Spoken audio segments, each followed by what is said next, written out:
ya Tuhan, kami memohon dengar isi hati-Mu. Urapi hamba-Mu, urapi firman-Mu, urapi setiap kami. Biarlah firman yang hidup boleh mengalir memerintah atas kami. Memberikan sukacita, damai sejahtera, mengubahkan hati, mengubahkan pikiran kami. Sehingga selaras dengan Engkau. Sementara firman dinyatakan yang sakit Tuhan akan sembuhkan. Yang berbeban Tuhan angkat. Yang putus asa Tuhan berikan pengharapan yang baru. Dan yang membutuhkan mujizat-mujizat Tuhan dinyatakan. Biarlah firman yang disampaikan boleh berakar, tumbuh, berbuah, menghasilkan buah-buah yang baik buat kehidupan kami. Sehingga orang melihat Kristus ada di dalam hidup kami dan mereka mengikuti kami untuk mengikuti dan menyembah Engkau. Terima kasih Bapa, di dalam nama Tuhan Yesus kami berdoa dan bersyukur. Sama-sama kita katakan amin. Amin. Silakan duduk Pak Bu sekalian. Yang pertama saya ucapkan terima kasih buat Pastor Rinto, sahabat saya yang sudah memberikan kesempatan buat saya sharing firman Tuhan di tempat ini. Saya bukan pendeta, saya PDM, pedagang macam-macam. Ya, jadi yang saya bagikan adalah pengalaman hidup saya di dalam mengikuti Tuhan selama hampir 40 tahun dalam hidup saya. Sebenarnya dari lahir saya sudah, bukan dari lahir.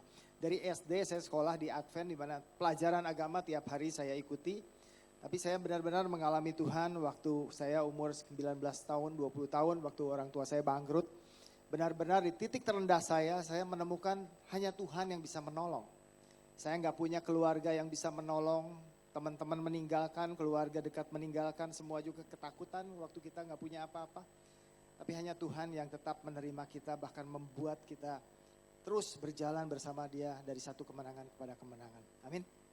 Nah, sharing saya hari ini saya beri judul From Overthinking to Having Faith.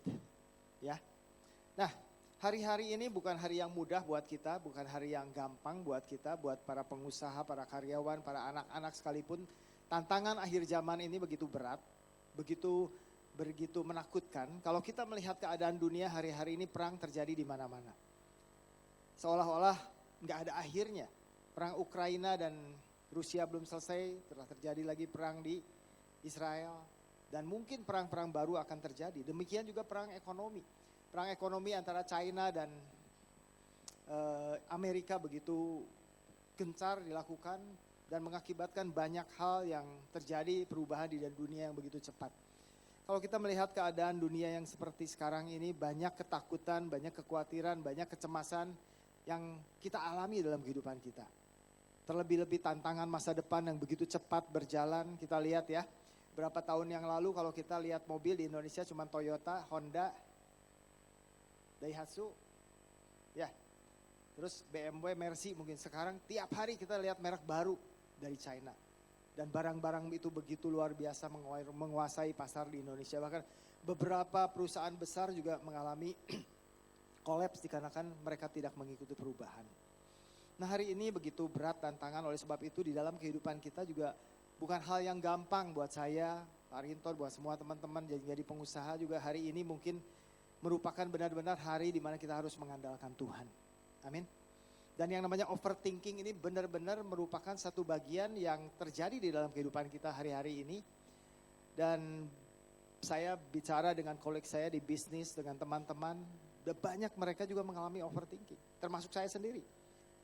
Beberapa bulan yang lalu saya mengalami insomnia yang begitu berat, susah tidur, benar-benar melek semalaman, nggak tahu apa yang dipikirkan, nggak tahu, berpikir terus berputar-putar. Nah, ternyata saya dapatkan bahwa saya mengalami overthinking. Saya berpikir bagaimana tentang kelanjutan perusahaan saya, bagaimana anak-anak saya melanjutkan usaha saya. Bagaimana kita bisa mempertahankan demikian banyak karyawan yang sudah bekerja sekian lama. Saya kerja 40 tahun buka usaha dan masih ada karyawan yang bekerja dari hari pertama saya buka usaha. Bagaimana pertanggungjawaban saya kepada mereka kalau sampai kita gak bisa melanjutkan usaha tersebut. Nah, pikiran-pikiran tersebut terus berkecamuk dalam kehidupan kita, membebani kehidupan kita dan seolah-olah gak pernah lepas dari pikiran tersebut. Next slide. Kita seolah-olah membawa satu ransel yang berat di dalam kehidupan kita. Kita melakukan satu perjalanan. Wajar kita bawa ransel kalau kita mau camping, kita mau ke mana. Mungkin ada teman-teman yang hobinya camping, mungkin hiking ya. Hiking mungkin ranselnya gak terlalu berat. Tapi kalau sampai harus camping, harus nginep, kita harus bawa ransel yang berat. Dan Di dalam kehidupan ini seolah-olah ransel tersebut tidak pernah kita tanggalkan. Waktu kita jalan otomatis kita harus bawa ransel tersebut. Waktu kita tidur pun, waktu kita makan, waktu kita istirahat, ransel tersebut terus ada di gendongan kita. Nah inilah seperti beban pikiran yang gak pernah terhenti yang ada di dalam kehidupan kita. Disebut overthinking. Nah overthinking ini saking banyaknya saya temukan, akhirnya saya cari literaturnya dan saya dapatkan bahwa satu lembaga bernama Health Collaborative Center mengadakan penelitian di Indonesia dan 50% daripada penduduk kita mengalami overthinking. Berarti satu dari dua orang mengalami overthinking. Saya berharap di sini ada yang overthinking nggak coba? Boleh yang katakan? Tadi yang kebaktian satu overthinking semua, berarti yang di sini separohnya yang orang terbebas dari overthinking semua. Amin.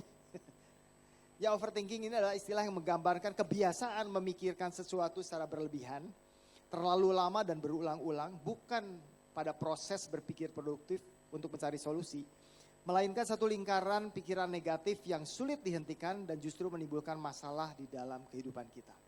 Overthinking ini dibagi dalam dua. Yang pertama yaitu ruminasi, merenungkan masa lalu. Penyesalan-penyesalan masa lalu. Mungkin perkataan-perkataan yang setelah kita ucapkan kita menyesal karenanya. Mungkin ada tindakan-tindakan yang tidak kita ambil atau harus kita ambil, tapi tidak dilakukan sesuai dengan yang diharapkan. Ya, contoh, kalau 2 tahun yang lalu istri saya pernah mengingatkan saya untuk beli emas. Ya, dia selalu ngomong, Sen kalau punya duit beli emas. Saya bilang oke, tapi karena saya banyak main sama Pak Rinto, saya berpikir kalau ada properti murah mending beli properti daripada beli emas. Karena bertahun-tahun emas itu kenaikannya nggak kelihatan gitu, nggak dirasakan. Saya nggak melakukan itu, tapi ternyata dalam 2 tahun ini kenaikannya lebih dari 100%. Sempet dalam hati saya nyesel setengah mati. Apalagi teman saya ada satu, mungkin kalau saya beli juga ya mungkin 100 juta kan jadi 200 juta lumayan. Saya ngobrol sama teman saya, dia bilang, aduh orang untung beli 50 kilo. Dek dalam hati saya, gila cuan gue cap gue cepet yaw aja enggak gitu kan. Itu akan jadi penyesalan berhari-hari buat saya. Tapi saya untung punya istri yang baik, dia gak menyalahkan saya dengan saya tidak mengikuti anjurannya.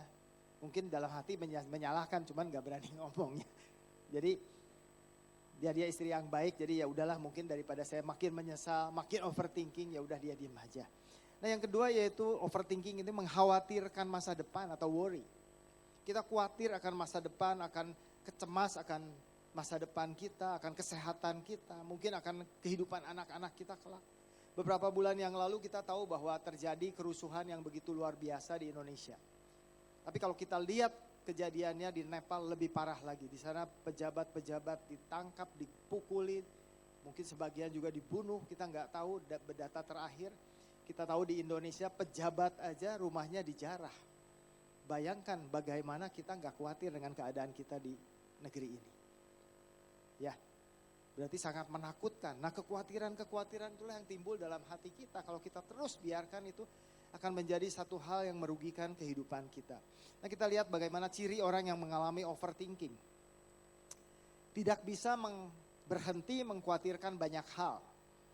Nah ini kita selalu mengkhawatirkan banyak hal seperti yang dikatakan tadi ya.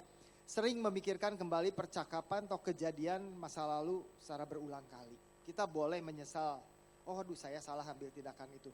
Sehingga kita di kemudian hari kita melakukan hal yang lebih baik. Tapi kalau menyesalinya terus tanpa mengambil action juga itu sesuatu yang salah.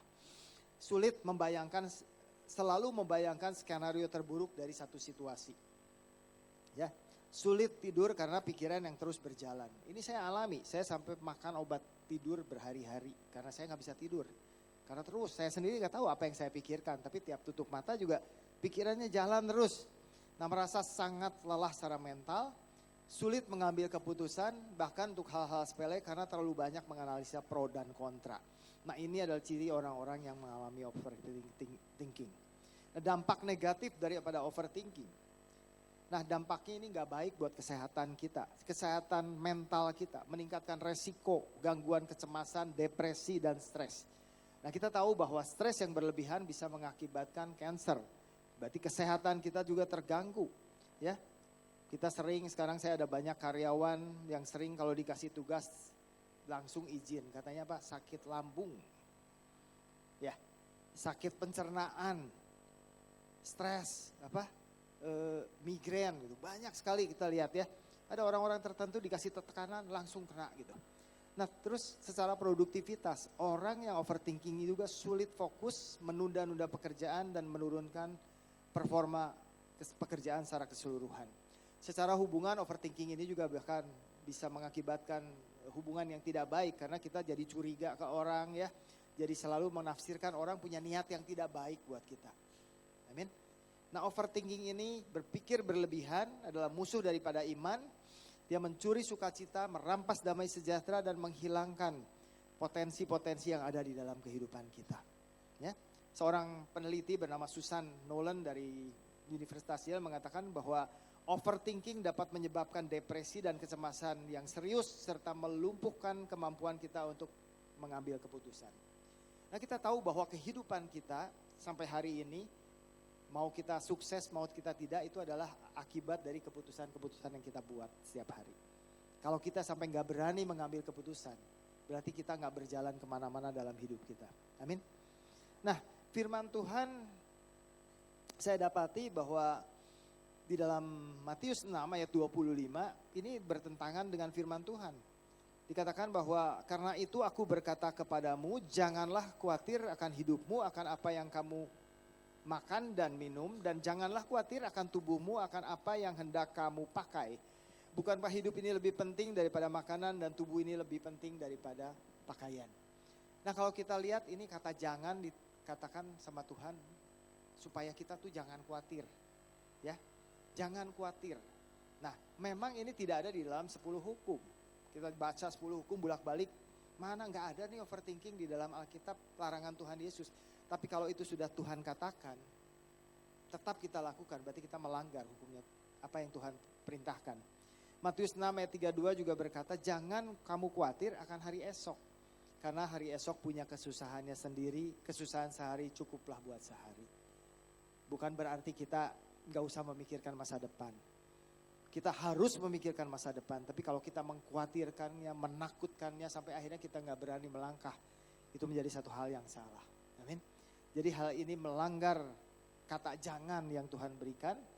Hari ini juga kekhawatiran dan kecemasan juga berarti kita tidak percaya akan pemeliharaan Tuhan dalam kehidupan kita.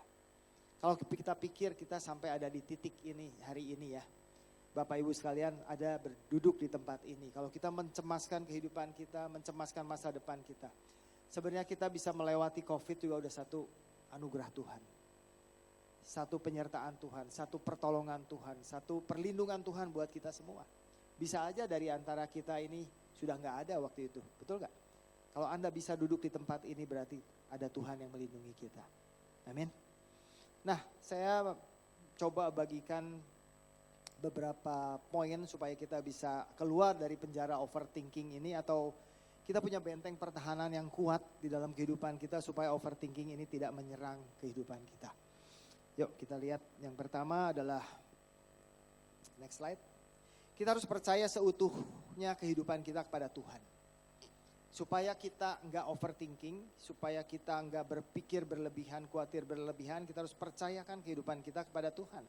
Inilah kunci pertama untuk mengalahkan overthinking. Kekhawatiran lahir dari kebutuhan kita untuk menganalisa dan mengontrol semua variabel dalam kehidupan kita, sesuatu yang mustahil kita lakukan. Kita mau mengontrol semuanya sesuai dengan apa yang kita mau. Tapi iman lahir dari penyerahan kontrol kita kepada Tuhan yang memegang kendali kehidupan kita. Amin. Amsal 3 ayat 5 dan 6 berkata, percayalah kepada Tuhan dengan segenap hatimu dan janganlah bersandar kepada pengertianmu sendiri. Akuilah Dia dalam segala lakumu, maka Dia akan meluruskan jalanmu. Nah, kata segenap hati di sini Tuhan nggak mau kita percaya Dia setengah-setengah. Saya percaya kepada Tuhan, kalau sakit saya cuma bisul, cuma flu. Tapi kalau udah cancer, udah nggak usah cari Tuhan, cari dokter. Ya, kalau lebih parah lagi cari siapa? Dukun, paranormal ya. Ini kayaknya diguna-guna orang nih kayak gini. Tuhan nggak mau, itu melukakan hati Tuhan. Tuhan mau kita percaya sepenuh hati kepada Tuhan. Apapun yang kita hadapi, kita tahu Tuhan punya cara untuk menolong kita. Amin. Nah, pengertian sendiri ini dikatakan di dalam Amsal bahwa janganlah bersandar kepada pengertianmu sendiri. Nah, pengertianmu sendiri inilah yang menjadi sumber daripada overthinking. Karena kita berusaha untuk mengontrol kehidupan kita dengan logika kita yang terbatas, dengan pengalaman kita yang sempit, dan dengan informasi kita yang tidak lengkap.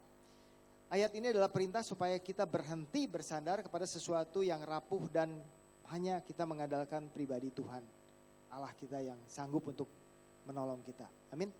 Percayakan seluruh pikiran, percayalah bahwa seluruh beban pikiran kita taruh di kaki Yesus yang menjadi penolong buat kita. Kita contoh di dalam Alkitab, kita lihat bagaimana kehidupan Abraham. Waktu Abraham Tuhan perintahkan untuk keluar dari negerimu, untuk pergi ke tempat yang kutunjukkan kepadamu. Abraham tinggal di Ur Kasdim. Dia seorang yang kaya. Saya yakin orang tuanya juga cukup berhasil di negeri itu. Dan Abraham orang yang cakap sehingga dia bisa membangun kekayaannya dengan jumlah kambing domba yang banyak, dengan kehidupan yang mapan, dengan budak yang cukup banyak. Dia sudah enak sekali tinggal di Ur Kasdim. Dia sudah tahu bagaimana mengembangkan usaha waktu itu. Mungkin kalau sekarang usaha banyak macam-macam, waktu itu cuma peternakan. Kambing dombanya begitu banyak, budaknya begitu banyak. Bagaimana di tempat yang sudah nyaman, di zona nyamannya, Tuhan memerintahkan dia untuk pergi. Pergi kemana? Enggak tahu. Karena Tuhan enggak tetapkan tempatnya di sini, enggak. Tapi Tuhan bilang pergi ke tempat yang kutetapkan kepadamu. Ada 1001 alasan buat Abraham overthinking. Ada 1000 alasan buat Abraham menolak perintah Tuhan. Tapi kalau Abraham waktu itu overthinking dan menolak perintah Tuhan, nggak akan ada yang namanya bangsa pilihan Tuhan hari ini. Amin. Janji Tuhan tidak akan tergenapi. Oleh sebab itu Abraham untuk memilih untuk percaya kepada si pembeli perintah, bukan kepada data dan peta yang dia miliki. Stephen Covey di dalam bukunya Seven Habits of Highly Effective People seringkali berbicara tentang lingkaran pengaruh, circle of influence, dan lingkaran kekhawatiran atau circle of concern. Jadi orang-orang yang sukses dikatakan di sini fokus kepada lingkaran pengaruh. Lingkaran pengaruh berarti ada segala sesuatu yang bisa mereka pengaruhi di dalam kehidupannya. Hari ini keadaan resesi tidak baik, betul. Hari ini keadaan perang di mana-mana, perang dagang dan lain sebagainya, betul. Hari ini mencari pekerjaan tidak mudah, betul. Tapi itu tidak bisa kita pengaruhi. Nggak mungkin kita telepon Donald Trump bilang, aduh udahlah, udah jangan perang lagi nih. Perang dagangnya udahan, nggak bisa. Tapi kita bisa membangun diri kita di mana pengaruh itu ada di dalam diri kita. Kita bisa membangun keterampilan kita lebih baik. Untuk pengusaha kita bisa melayani pelanggan dengan lebih baik. Untuk pengusaha atau orang yang bekerja kita bisa inovatif, kreatif, bikin sesuatu yang baru ya. Sehingga itu semua ada di dalam pengaruh kita. Jadi saudara-saudara berhentilah untuk memetakan seluruh perjalanan hidup kita. Tapi cukup ambil langkah pertama di dalam ketaatan dan percayalah bahwa Tuhan sanggup meluruskan jalan kita. Amin. Itu poin yang pertama. Yang kedua yaitu hidup di dalam pengharapan. Overthinking berakar dari ketakutan akan masa depan. Bagaimana jika saya gagal, bagaimana jika saya sakit, bagaimana jika saya tidak berhasil. Sedangkan pengharapan akan janji Tuhan adalah sauh yang menjaga kita akan tetap tenang di tengah badai ketidakpastian. Kita tahu sauh seperti jangkar ya. Satu kapal yang ditambatkan di satu tempat, kalau dia sudah melepaskan jangkarnya atau sauhnya, maka dia akan tetap walaupun ombak dan gelombang datang di laut tersebut. Kapal tersebut tidak akan terbawa. Demikian juga dengan kehidupan kita. Hari-hari keadaan dunia dalam ketidakpastian. Tapi kita punya Allah yang pasti. Pasti sanggup menolong kita. Pasti sanggup membela kita. Pasti sanggup mengeluarkan kita dari segala masalah kita. Amin. Roma 15 ayat 13. Semoga Allah sumber pengharapan memenuhi kamu dengan segala sukacita dan damai sejahtera di dalam imanmu. Supaya oleh kekuatan Roh Kudus kamu berlimpah-limpah pengharapan. Dikatakan di sini sumber pengharapan. Pengharapan kita bukan kepada angan-angan kosong. Bukan kepada sumber yang tidak pasti. kepada kondisi ekonomi, kepada kesehatan kita, atau kepada prediksi para ahli. Tapi sumber pengharapan kita kepada Yesus Kristus. Selama ada Allah pasti ada pengharapan, pasti ada jalan keluar. Dia adalah mata air yang tidak pernah kering saat cemas, karena dia adalah sumber yang tidak pernah berhenti mengeluarkan kehidupan. Berlimpah-limpah di sini dikatakan berlimpah-limpah dalam bahasa Yunani artinya perisou. Perisou itu berlimpah, meluap. Meluap. Kalau kita tahu ada satu mata air yang meluap, nggak mungkin kita memasukkan cairan lain ke mata air tersebut. Amin. Ada satu mata air pipa yang mungkin mengeluarkan air yang begitu deras. Kita coba masukin sirup ke dalamnya, nggak mungkin, pasti keluar lagi. Oleh sebab itu waktu kita menyimpan pengharapan berlimpah-limpah dalam kehidupan kita, maka kekhawatiran tidak akan bisa menyerang kita. Amin. Contoh di dalam Alkitab bagaimana kehidupan Yusuf. Yusuf merupakan satu anak kesayangan dari Yakub. Dia dibuang oleh saudara-saudaranya. Dia jadi budak dia difitnah, dia masuk ke penjara, di penjara dia menafsirkan mimpi daripada juru masak dan juru minum istana yang akhirnya keluar. Waktu mereka keluar mereka berjanji, mereka salah satu dari mereka memang dihukum. Tapi yang berdua ini mereka berjanji bahwa apapun yang kebebasan itu akan membuat mereka menceritakan keadaan Yusuf. Sehingga Yusuf bisa dikeluarkan dari penjara, tapi ternyata mereka dilupakan untuk waktu yang cukup lama. Nah, penantian 13 tahun Yusuf dalam kehidupannya merupakan penantian yang berat dan panjang, dan kalau saja Yusuf bukan orang yang pegang akan janji Tuhan, bisa aja dia menjadi budak yang kecewa dan akhirnya bisa aja dia bunuh diri dengan keadaannya. Tapi di sini kita lihat bagaimana Yusuf tetap berpegang kepada pengharapan yang besar akan Tuhan, akan janji Tuhan di dalam kehidupannya, bagaimana dia bermimpi bahwa dia menjadi seorang pemimpin dan seluruh keluarganya menyembah dia. Pada akhirnya puncaknya di dalam Kejadian 50 ayat 20 dia berkata kepada saudara-saudaranya, memang kamu telah mereka-rekakan yang jahat terhadap aku, tetapi Allah mereka-rekakannya untuk kebaikanku. Nah, biarlah pengharapan ini tidak pernah habis di dalam kehidupan kita. Biarlah iman ini tetap ada, menjadi pengharapan tertinggi buat diri kita, dan Allah yang benar-benar pernah menolong kita akan tetap menolong kita di hari-hari yang akan datang. Amin. Yang ketiga yaitu perkatakan janji Tuhan. Pikiran kita ini seperti taman. Apa yang kita tanam, apa yang kita tabur, apa yang kita siram, itulah yang akan tumbuh. Overthinking menyirami benih-benih keraguan, ketakutan, dan kecemasan dalam hidup kita. Dari perkataan janji Tuhan menanamkan iman dan juga kebenaran untuk tumbuh dengan luar biasa. Amin. Yosua 1 ayat 8, janganlah engkau lupa memperkatakan kitab Taurat, tetapi renungkanlah siang dan malam, supaya dengan demikian engkau bertindak hati-hati sesuai dengan apa yang tertulis di dalamnya, sebab dengan demikian perjalananmu akan berhasil dan engkau akan beruntung. Di sini memperkatakan dalam bahasa Ibrani itu diber, berarti apa? Mendeklarasikan. Ada orang yang bilang, oh saya sudah baca firman, tapi dalam hati. Kita dituntut untuk melakukan tindakan vokal yang aktif, bukan dalam hati. Ya, sesuatu yang kita katakan akan menjadi satu kekuatan, apalagi hari-hari ini ya. 10 tahun ini gereja kita pay ya, ada logo pay ya, itu ya, logo mulut. Benar-benar perkataan itu merupakan satu power dalam kehidupan kita. Ada kuasa ketika kita mendengarkan suara kita sendiri menyatakan janji Tuhan. Ini akan menenggelamkan suara keraguan di dalam kehidupan kita. Minggu lalu Pastor Jeffrey Rahmat berfirman di cabang kami Baranang Siang. Dia katakan sebagai hamba Tuhan seringkali dia juga down. Dia juga takut-takutan dan kehilangan iman. Tapi waktu itu terjadi dia akan masuk ke kamar dia akan lihat di kaca dirinya. Dan dia perkatakan janji Tuhan, engkau akan diberkati, engkau adalah anak Allah, engkau akan dibawa naik, tidak pernah turun jadi kepala bukan menjadi ekor. Sampai firman itu menguatkan dia kembali, baru dia kembali kepada aktivitasnya. Mungkin ini juga bisa jadi tips buat kita semua ya. Bahwa perkatakan firman Tuhan di dalam kehidupan kita. Di sini memperkatakan dan merenungkan. Merenungkan itu bahasa Ibrani-nya haga, seperti mengaum, seperti singa yang mengaum. Kenapa singa bisa mengaum? Karena auman itu udah ada di dalam dirinya. Demikian juga dengan firman Tuhan.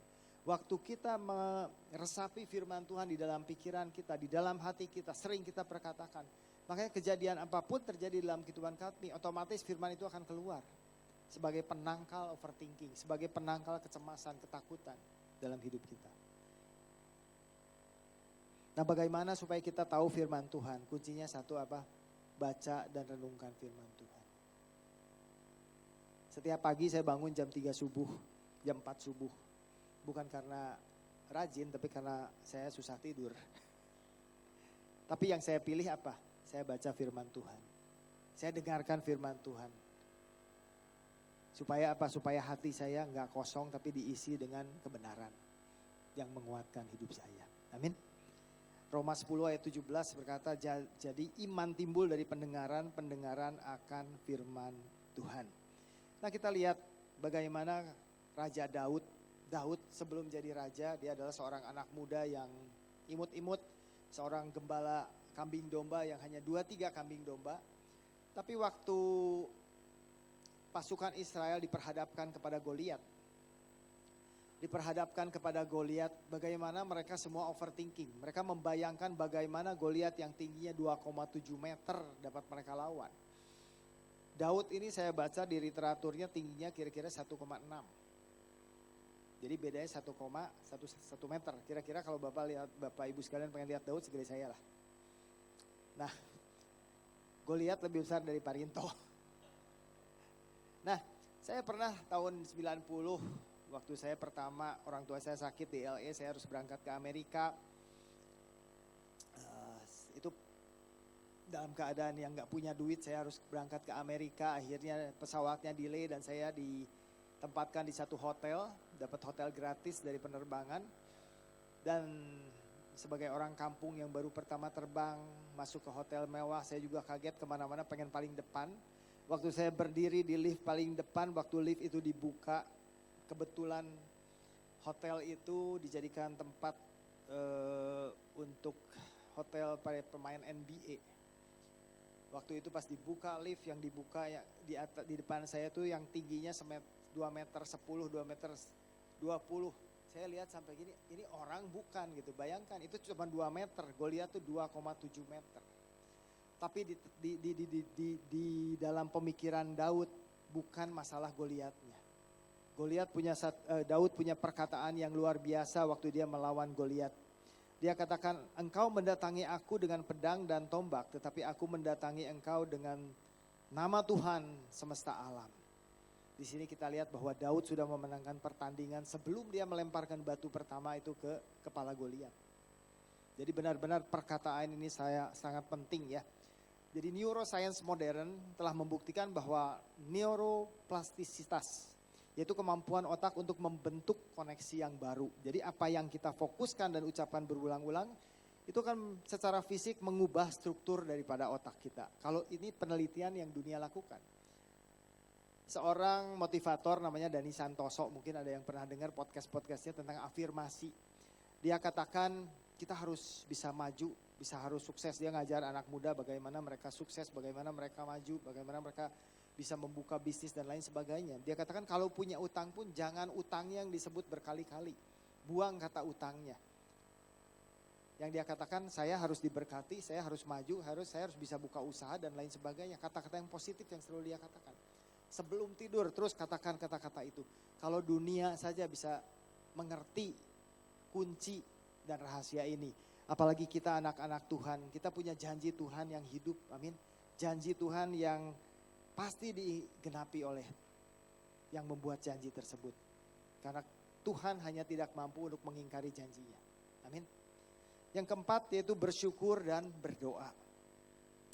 Kekhawatiran adalah beban yang terlalu berat untuk dipikul sendiri.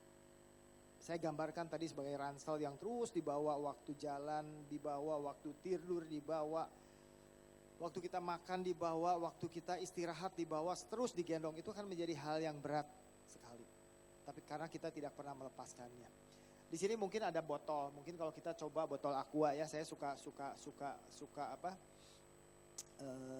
sedikit-sedikit ikut angkat-angkat beban yang ringan-ringan ya, supaya kita bacakan di podcast juga kata Aderai harus latihan otot ya, supaya nanti tua enggak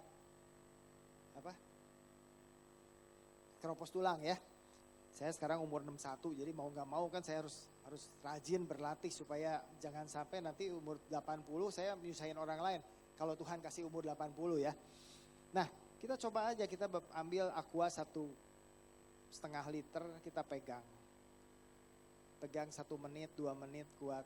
Coba pegang 3 jam, nggak akan ada yang kuat.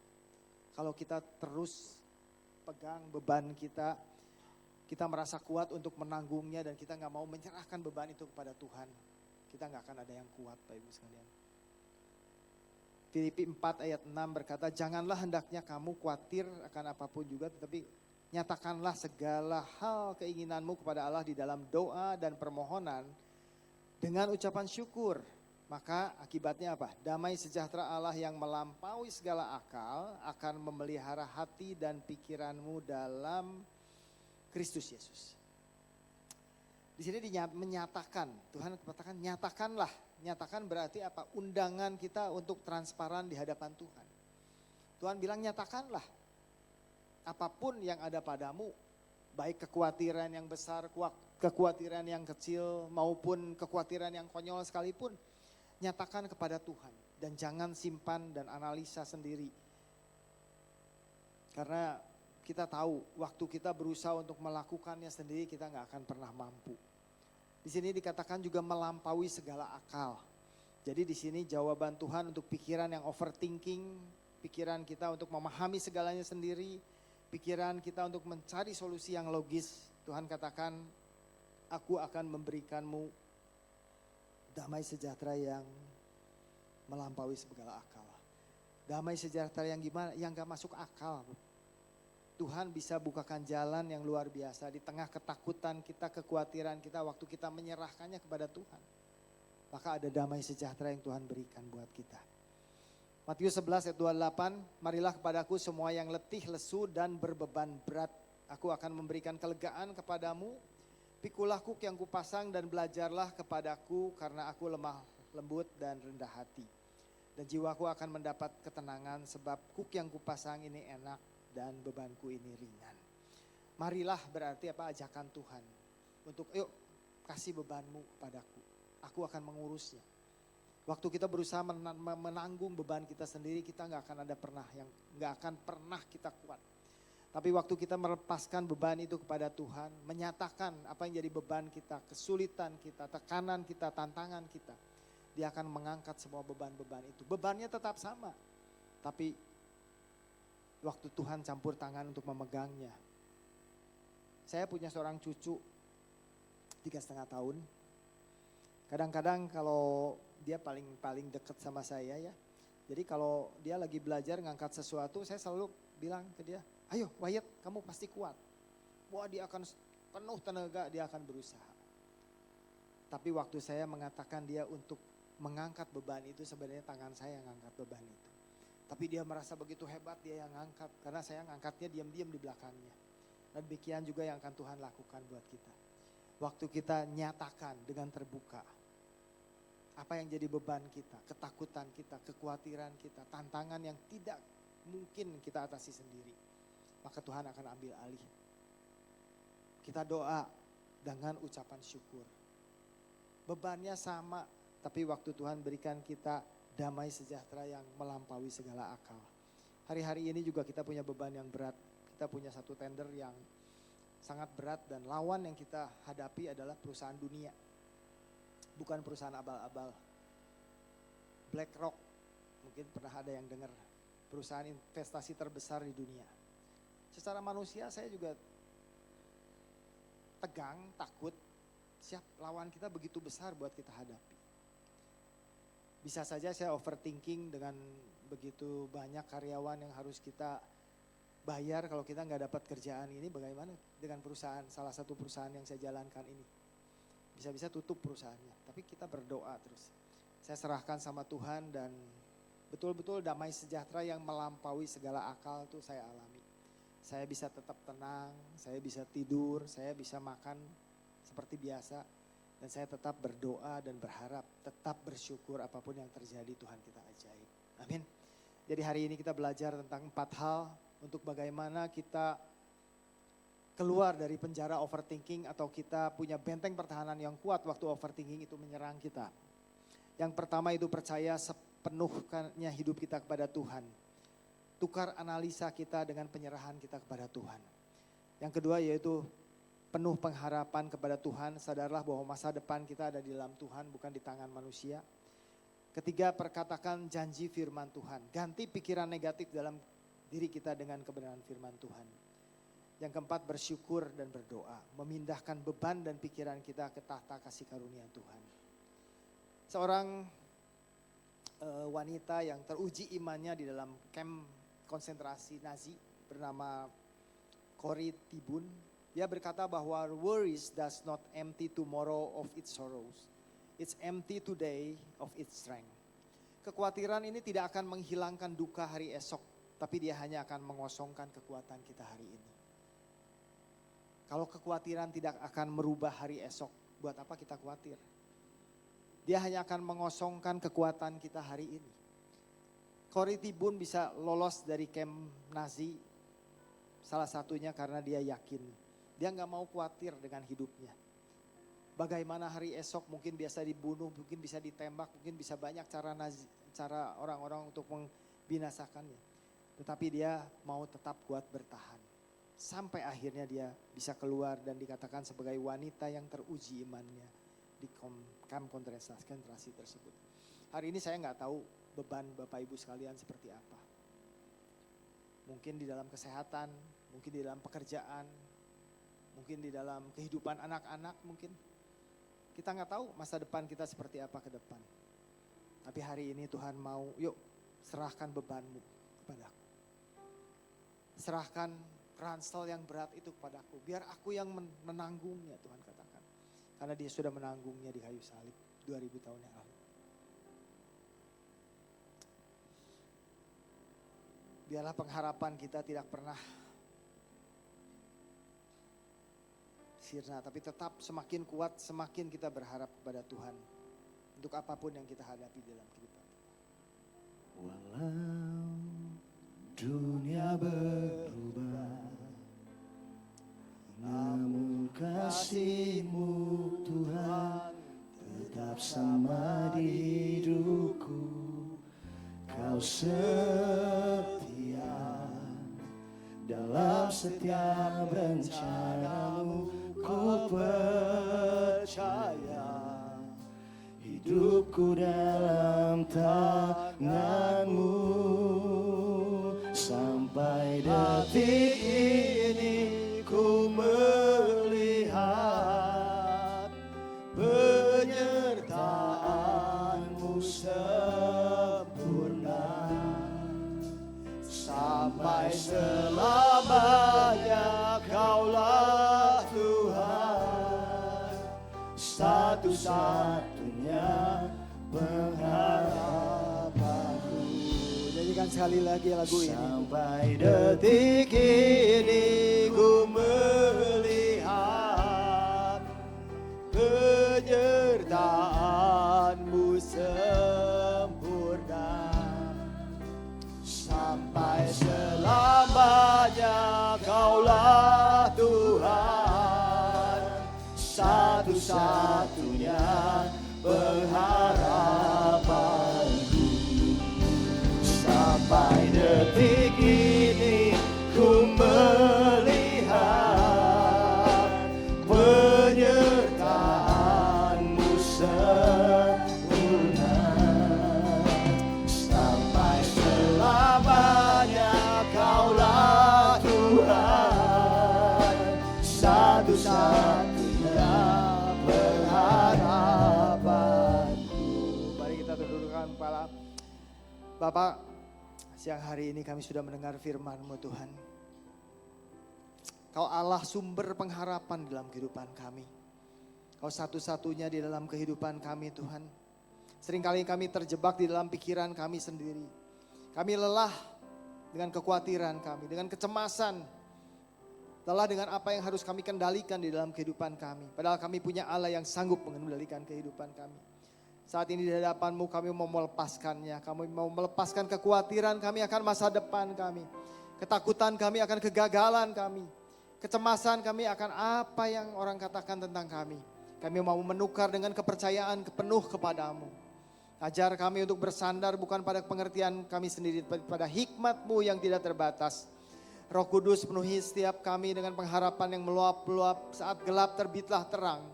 Saat kami ragu jadikan kepastian Tuhan.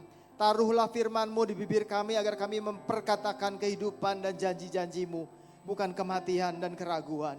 Dan untuk setiap jiwa yang terbelenggu saat ini. Setiap pikiran yang kalut. Setiap hati yang berat kami perintahkan diam dalam nama Tuhan Yesus. Biarlah damai sejahtera-Mu yang melampaui segala akal. Memerintah dan menjaga setiap langkah dan hati pikiran kami. Kami serahkan hidup kami ke dalam tangan-Mu. Masa depan kami, keluarga kami, pekerjaan kami di dalam tangan-Mu. Bentuk kami menjadi pribadi dan umat yang punya iman yang kuat. Hidup di dalam iman bukan di dalam ketakutan. Terima kasih Bapa. Di dalam nama Tuhan Yesus kami berucap syukur. Haleluya. Amin. Sampai detik